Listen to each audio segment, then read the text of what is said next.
آپ صلی اللہ علیہ وآلہ وسلم سے سوال کیا گیا کہ اللہ کے رسول کون سا کلام افضل ہے، کون سا کلام افضل ہے؟ تو آپ صلی اللہ علیہ وسلم نے ارشاد فرمایا جو اللہ تعالیٰ نے اپنے فرشتوں کے لیے چنا اور جو اللہ نے اپنے بندوں کے لیے چنا وہ کیا ہے؟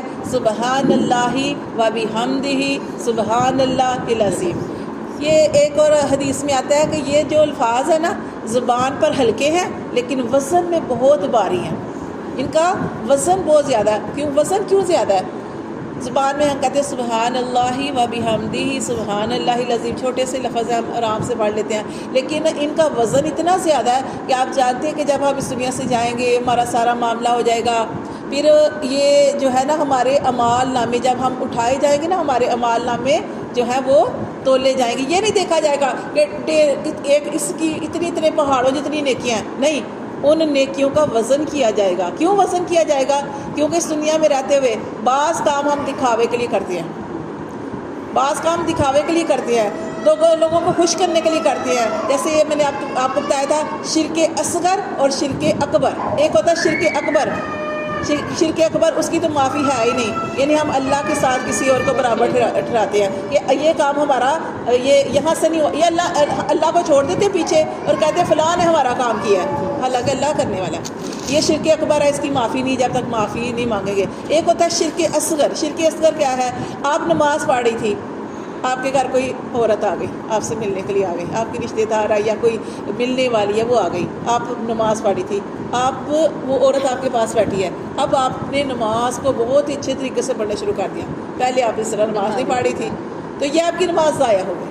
نماز کو تو ہر حالت میں اچھا ہی پڑھنا چاہیے، لیکن بعض دفعہ یہ ہوتا ہے کہ آپ کو کوئی جلدی ہوتی ہے تو آپ اس طریقے سے نماز پڑھی ہوتی ہیں، آپ اپنی نماز کو اسی طریقے سے پڑھیں جس طرح پڑھی تھی۔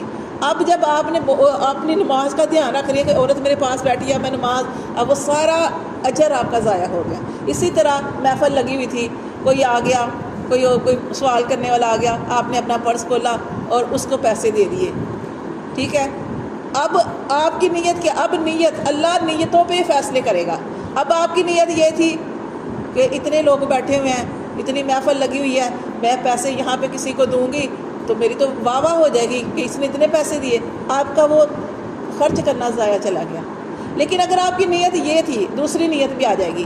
اب کسی نے سوال کیا اور آپ کی نیت یہ تھی کہ ہو سکتا ہے میں دوں، میں اس کی مدد کروں اور میری دیکھا دیکھے کوئی اور بھی دے دے، اس بیچاری کی کوئی مدد ہو جائے، تو اب یہ نیت اچھی ہوگی نا۔ اس لیے ہماری جو اعمال نامے نا قیامت والے دن ان کا وزن کیا جائے گا کہ اس کے اندر اخلاص ہے کہ یہ دکھاوا ہے۔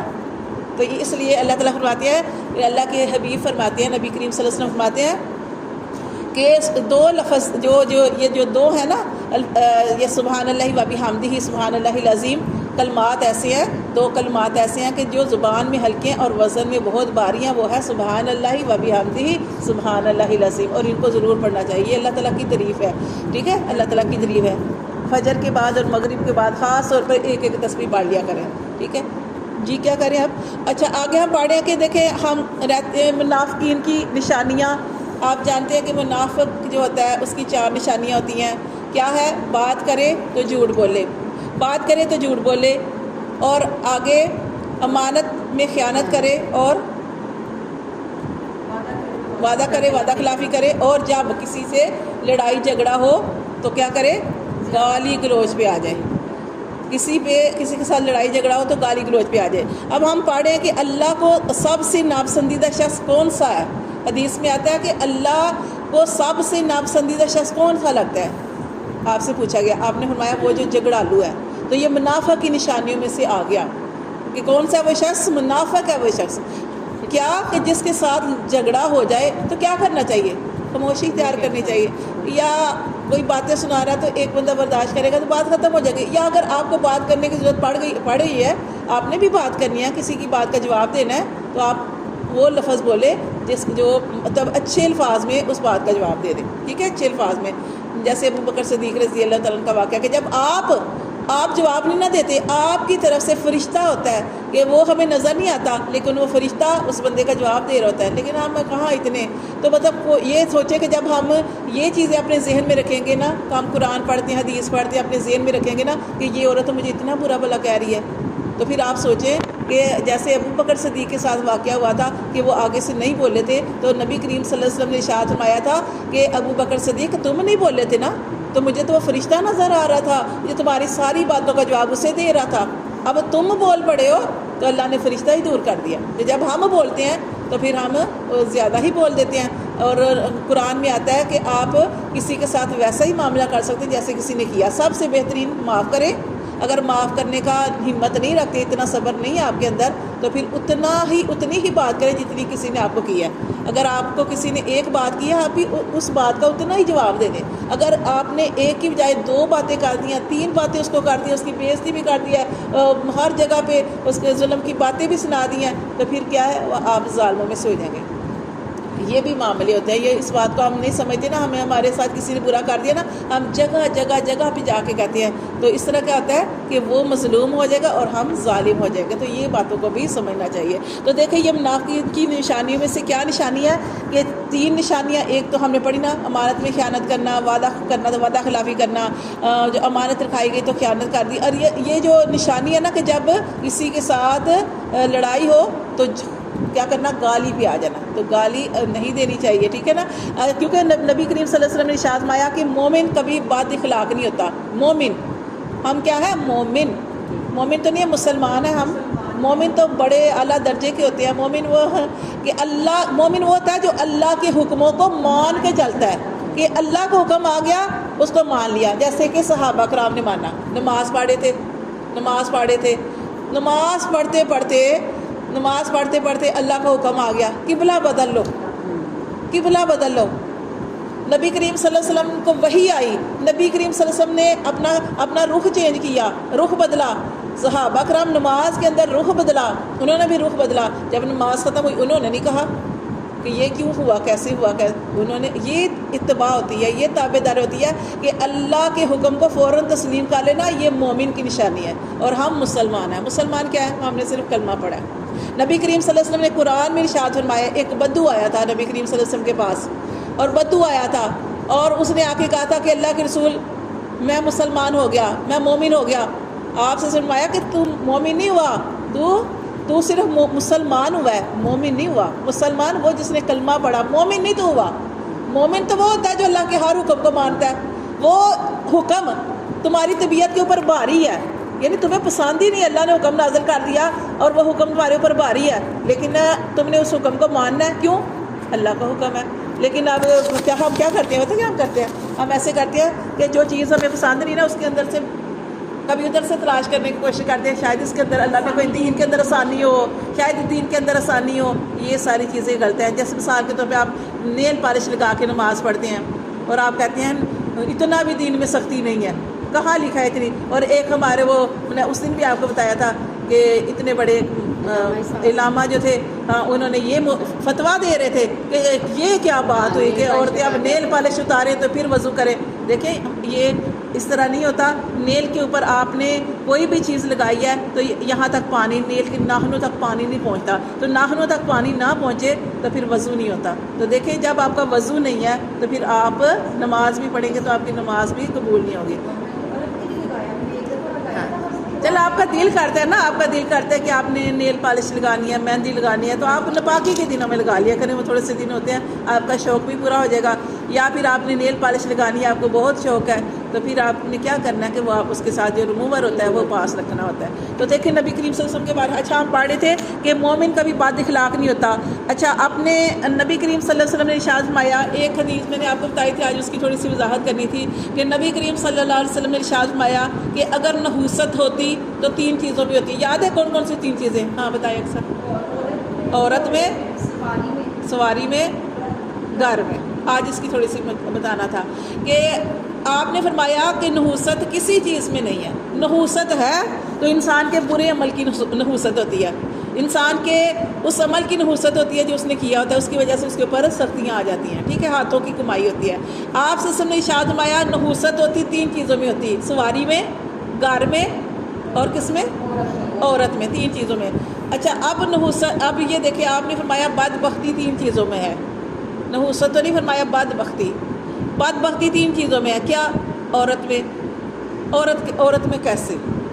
کیونکہ ہم نے پڑھا عورت جو ہے نا، عورت اگر اچھی ہے، اپنے شوہر جو اس کا کام پہ گیا جہاں بھی، تو پیچھے سے اپنے اس کے گھر کی حفاظت کر رہی ہے، اپنی عزت کی حفاظت کر رہی ہے، نمازیں پڑھ رہی ہے، سارے فرائض دیکھ رہی ہے ذمہ داری کے ساتھ، شرم و حیا کے ساتھ، تو وہ جو ہے عورت جو ہے وہ جنت کے جس دروازے سے چاہے داخل ہو جائے گی، وہ جنتی عورت ہے، ٹھیک ہے، جو اپنے خامد، وہ جو خامد کے نام کے ساتھ جڑ گئی ہے اس کے ساتھ ہی سارے کام کر رہی ہے، اس کی نیت خراب نہیں ہے۔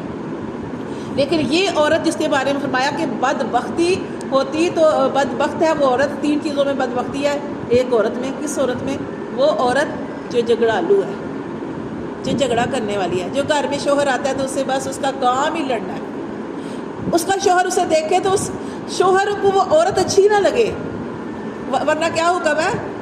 کیا حکم ہے کہ جو عورت ایسی ہونی چاہیے کہ شوہر اس کا اس کی طرف دیکھے تو عورت اسے خوش کر دے، اور شوہر اپنی بیوی کو دیکھ کر خوش ہو جائے، ٹھیک ہے۔ لیکن یہ ایک ایسی عورت ہے کہ اس کا شوہر گھر میں آیا اور شوہر کو وہ عورت اپنی بیوی بری لگتی ہے، کیوں؟ وہ بد زبان ہے، کیوں؟ وہ بد اخلاق ہے، کیوں؟ وہ جھگڑالو ہے، تو ایسی عورت بدبخت ہے۔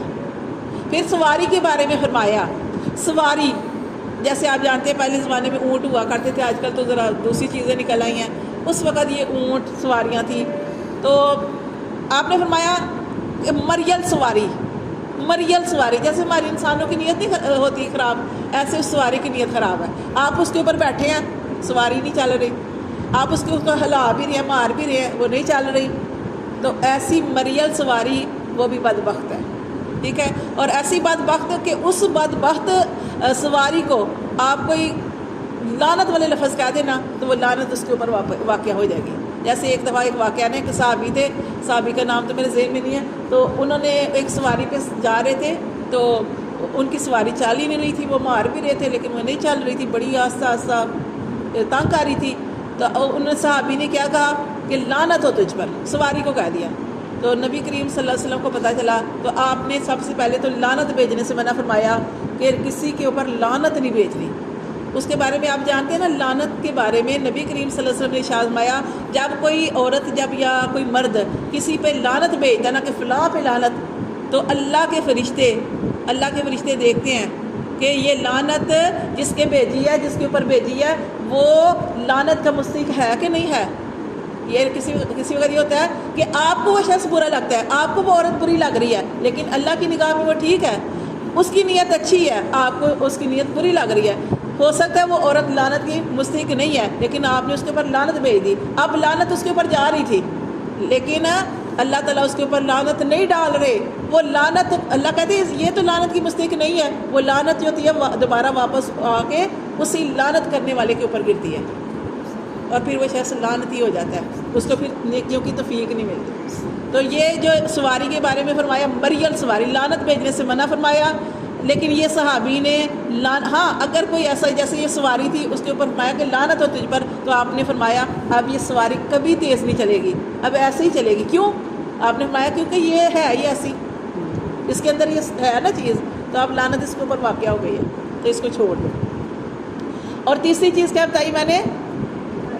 گھر کے اندر، اچھا گھر میں کیسی بدبختی ہے؟ گھر میں کیسی بدبختی ہے؟ جو چھوٹے گھر ہوتے ہیں یا جن کے گھر کے اندر کم وسائل ہوتے ہیں، تو وہ کیا ہوتا ہے، اس کو آپ اپنے گھر کو جو ہے وہ اچھا بھی بنا سکتے ہیں، اپنے اخلاق سے، صبر سے، اپنے حالات میں گزارا کر کے وہ برکت والا بھی بن جاتا ہے۔ جب آپ کی نیت اچھی ہوگی، نماز پڑھیں گے، چھوٹا سا گھر ہوگا، وسائل کم ہوں گے، وسائل اللہ تعالیٰ آپ کے کاموں میں بھی برکت ڈال دیں گے، آپ کے رزق میں بھی برکت ڈال دیں گے، مال تھوڑا ہوگا ضرورتوں کو پورا ہو جائے گا۔ گھر کے اندر آپ نماز پڑھیں گے، قرآن پڑھیں گے، تسبیحات پڑھیں گے، اللہ کا ذکر شکر کریں گے، تو وہ نورانی گھر ہو جائے گا۔ اس میں وہ چھوٹا گھر ضرور ہے لیکن وہ برکتوں والا گھر ہے۔ لیکن ایسا گھر، ایسا بدبخت گھر، چھوٹا گھر ہو اور وسائل کم ہو اور لڑائی جھگڑے ہوں، وہ کیونکہ آپ نشکری کریں گے نا، آپ لڑائی کریں گے کبھی شوہر کے ساتھ، کبھی فلاں کے ساتھ، کبھی فلاں کے ساتھ، اور یہ ایسا گھر بدبختی، یہ بدبختی ہے۔ تو جو میں نے آپ کو یہ اس وقت پہلے حدیث بتائی تھی نا کہ آپ نے فرمایا کہ جو ہوتی نحوست ہوتی تو 3 چیزوں میں ہوتی، تو یہ 3 چیزیں اس لیے فرمایا کہ یہ جو 3 چیزیں اگر یہ آپ حق سید آ نہیں ہو رہا، گھر کا حق ادا نہیں ہو رہا، اللہ نے گھر دیا رہنے کے لیے، آپ شکر نہیں اللہ کا ادا کر رہے، آپ اللہ کے اس گھر میں سجدے نہیں کر رہے، تو اللہ سے دعائیں نہیں کر رہے، تو پھر وہ ایسا گھر بھی بدبخت ہے، بدبختی والا گھر ہے، اور اس میں خیر نہیں ہے، اس میں خیر نہیں ہوتی۔ تو ہمیں کیا کرنا چاہیے کہ ہم گھر میں رہتے ہیں تو بے شک گھر چھوٹا ہے، وسائل کم ہیں، لیکن کیا کرنا چاہیے؟ اللہ کا ذکر کرنا چاہیے، اللہ کا شکر کرنا چاہیے۔ آپ کے گھر میں آپ کا شوہر کما رہا ہے، آپ کا جو بیٹا کما رہا ہے، کوئی بھی کما رہا ہے، آپ کو لا کے دیا تو ہم فوراً کہہ دیتے ہیں ہاں اس میں کیا بنے گا، کہتے ہیں نا اس میں کیا بننا ہے، میرے تو مطلب یہ اس فلاں کو بھی دینے ہیں، فلاں کو بھی دینے ہیں۔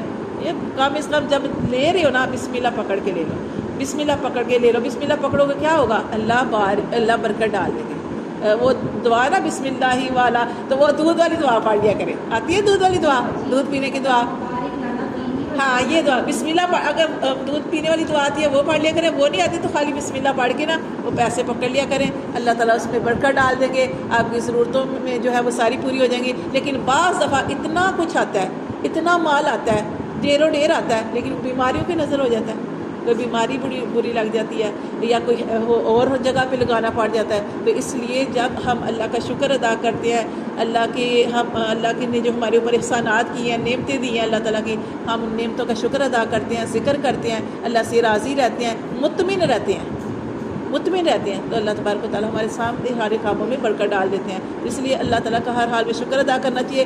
گھر اللہ نے دیا ہے امن والا، اللہ قرآن میں فرماتے ہیں گھر تمہیں میں نے دیا سکون کے لیے، کہ باہر سے ہمارا بچہ، ہمارا بھائی، ہمارا شوہر آئے نا گھر میں، اسے سکون